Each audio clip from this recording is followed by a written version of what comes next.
आज बनवणार आहे मी मखाण्याची खीर। तर लहान मुलांना ही खीर अत्यंत गुणकारी असते। बाजारातून आणल्यास मखाना असा नमसर असतो, तुम्ही बघताय। तर आपल्याला त्याला थोडंसं फ्राय करून घ्यायचं आहे। तूप गरम झालेलं आहे, त्यात मखाना टाकायचा आहे आपल्याला। जास्त नाही ठेवायची, त्यामुळे हे सगळे भाजून जाईल, करपवून जाईल। त्यामुळे आपल्याला फ्लेम थोडीशी कमी ठेवायची आहे। जवळपास आता आपला मखाना भाजत आलेला आहे, द्यायचा नाही त्याचा।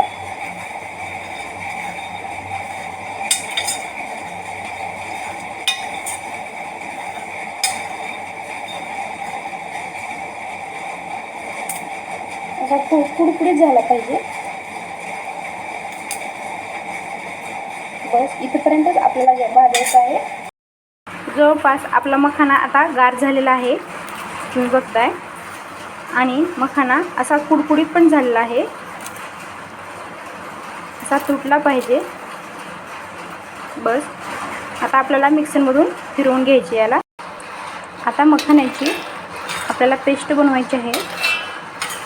तुम्ही बघताय मखाना किती कुडकुडीत झालेला आहे।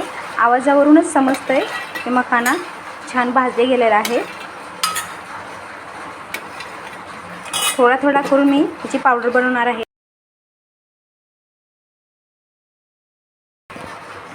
जवळपास आपलं पावडर बनवून झालेलं आहे मखाण्याचं। आता तुम्ही एका डब्यात 1 महिना स्टोर करून ठेवू शकता, 1 महिन्यासाठी। किंवा यामध्ये काजू बदाम पेस्ट थोडंसं तुपामध्ये फ्राय करूनही टाकू शकता।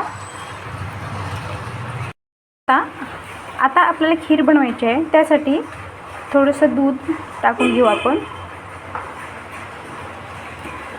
एक वेळेस जेवढी खीर बनवायची आहे शक्यतो तेवढंच दूध वापरा। लहान मुलासाठी बनवायचे, त्यासाठी अगदी थोड्याशा दुधात मी खीर बनवणार आहे। दूध छान गरम झालं की आता अगदी चिमूटभर अशी साखर टाकायची। साखर जास्त वापरायची नाही, लहान मुलांना बनवायचे त्यामुळे शक्यतो साखर कमीच टाकायची आहे।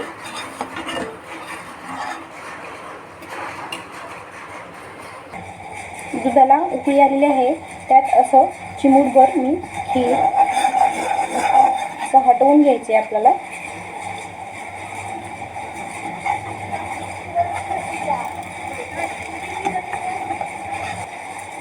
तुम्ही बघताय, बाळाला शक्यतो तर थोडीशी अशी पातळच खीर ठेवायची, म्हणजे त्याला खाता यावी। बघताय तुम्ही, छान अशी पातळ खीर झालेली आहे। घट्टसर होईल तर आपला घट्ट करायची नाही आहे, थोडीशी पातळच ठेवायची आहे।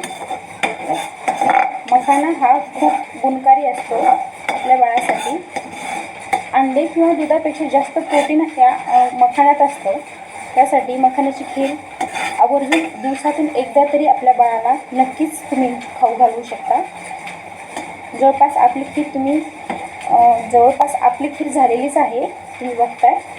चला तर मग आता आपली गॅस बंद करून घ्यायचं आहे। खीर आता एका बाउलमध्ये काढू। स्वच्छ अशा भांड्यात आपल्याला ही खीर टाकून घ्यायची आहे।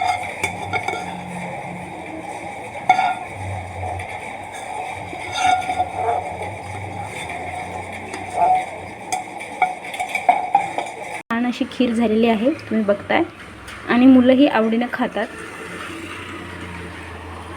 ही खीर आवडली असेल तर प्लीज माझ्या चॅनलला लाईक शेअर सबस्क्राईब नक्की करा। धन्यवाद।